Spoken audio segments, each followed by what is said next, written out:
Alright, and welcome back to the channel. My name is James. I'm Chris. And right now we're going to be giving you guys our non-spoiler review of Spider-Man No Way Home. Spoiler. The time is finally here to talk about it. We're going to give you guys our non-spoiler thoughts, and upcoming, the next video we'll post is our full spoiler thoughts and opinions. So we're going to get right into what we think about this movie as a whole. And so just let's get into it. Let's go.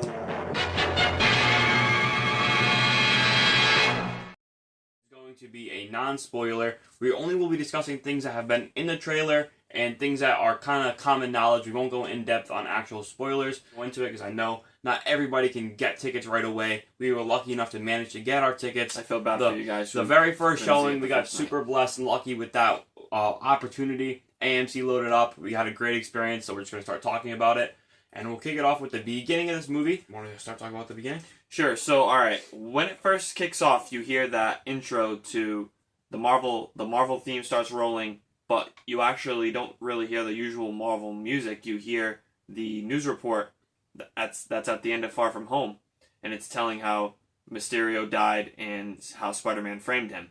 So it jumps right into that, and the whole beginning of this movie we feel is very fast paced. I enjoyed it. I liked the pace it was going. It was really moving along fast.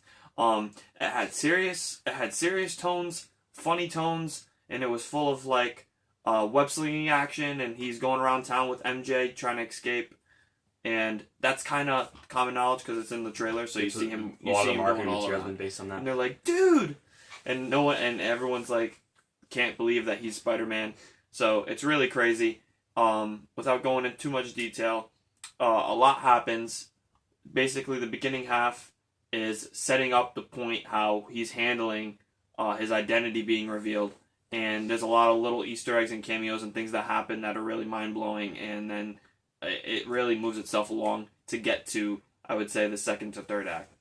A certain point in the movie, in my opinion, it gets really good. Right at that middle portion of the film, it really starts to pick up its pace and really set gears into motion to what I loved about this movie. The beginning of the film, it felt very rushed, where it had to end and wrap up the whole Mysterio leaking Spider-Man's identity, releasing it to the world, while also bringing in the new plot point of No Way Home with how these villains are all of a sudden here now.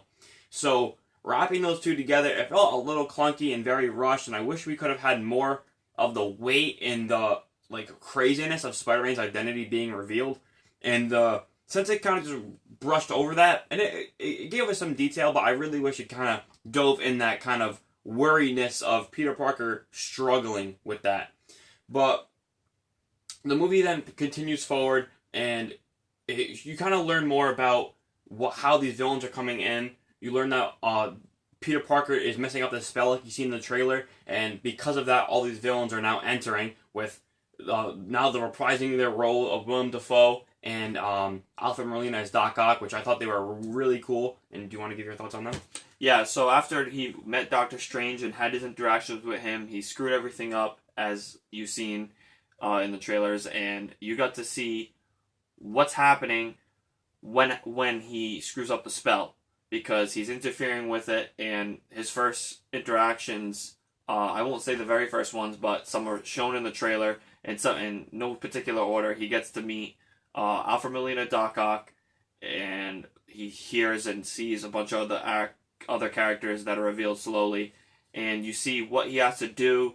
He finds out who they are. He finds out about the multiverse and a bunch of other crazy realities and things that he's totally unaware of, and he's like, it's just a shock to him. So I think his acting is good in this film. I think everybody does a cool job. I think from the OG cast to the newcomers, and even for us, we've seen these old villains before, so in their roles now, they've grown, and you get to see a different side of them. Some they showcase better than others, but for the majority, it's a fresh new take in the modern times that they're in, and it's really cool to see what they build.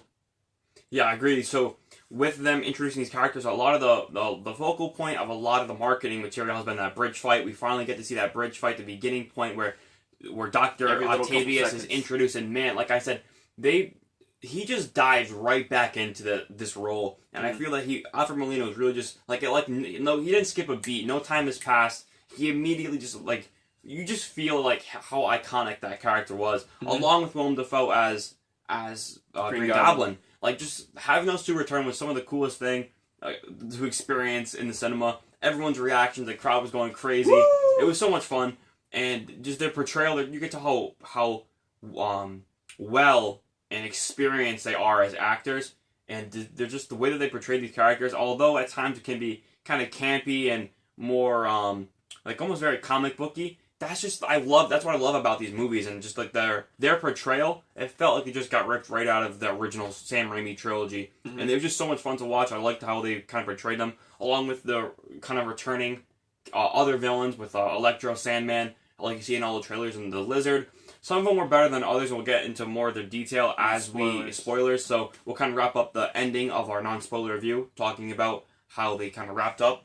And like you mentioned earlier, with Tom Holland's acting, I think he improved in this movie. This is by far my favorite portrayal of the Tom Holland Spider-Man. I think he really grew into his role, and he's kind of more becoming, like they took John Watts, Kevin Feige, they got all of our thoughts, I feel, about how he wanted this Peter Parker to really mature and grow. And I feel by the end of this movie, he has grown, he has matured. And I'll be looking forward to seeing where this future story goes and the potential trilogy that we have supposedly coming. But I mean, you already find out he's finishing up his high school years, so it's only to be assumed that the next trilogy will be taking place in his college years. It'll be fun. And seeing the stakes that he has to face with the challenges from this movie, and he goes through, it's very emotional. This movie is a very emotional movie, from laughter to nostalgia to crying to you feel for them when they're angry, like their anger. You kind of feel every emotion that the characters are going through. At least for me, I did, and it made me cry a couple times. There was some stuff that happened that made me laugh a lot. The jokes, most of them hit pretty well. I liked it, and the surprises really surprised me. Even with some things I expected, I didn't totally expect the way that they were going to do things, and without saying too much, a lot is crammed into this one movie. It's definitely relatable to like Captain America 3 for being a Civil War type movie with so many people coming in. It's not just focusing just on Peter or one other villain like Mysterio or Vulture, as the last two films did, where there's so many villains and stuff at stake here. It's very crazy, it's very hectic, but I think it's done well. Some things I wish I could have changed and did a little bit better, but I would say for what we got, overall, it was a good story. John Watts did deliver. It's gotten very high reviews, very high praise so far. Yes. It's made over 50 million, I think, just on the Thursday opening night alone. Crazy. There's so much more we're going to talk about, so without saying too much, go see this film. It's really good. Let us know if you saw it. Let us know if you haven't seen it yet or when you plan on seeing it. There's so much to talk about. Even the end credit scenes, we're not going to really talk about those because they're spoilers, but they were pretty cool and interesting, and I'm really excited to see where Tom Holland's Spider-Man goes from here. Alright guys, thank you so much for watching this video. Again, stay tuned for our spoiler review coming up right after this one. Stay tuned for that. We got so much to talk about, so much to explore. A lot. We're talking for a lot. So many things. So, catch you guys in the next video. Subscribe.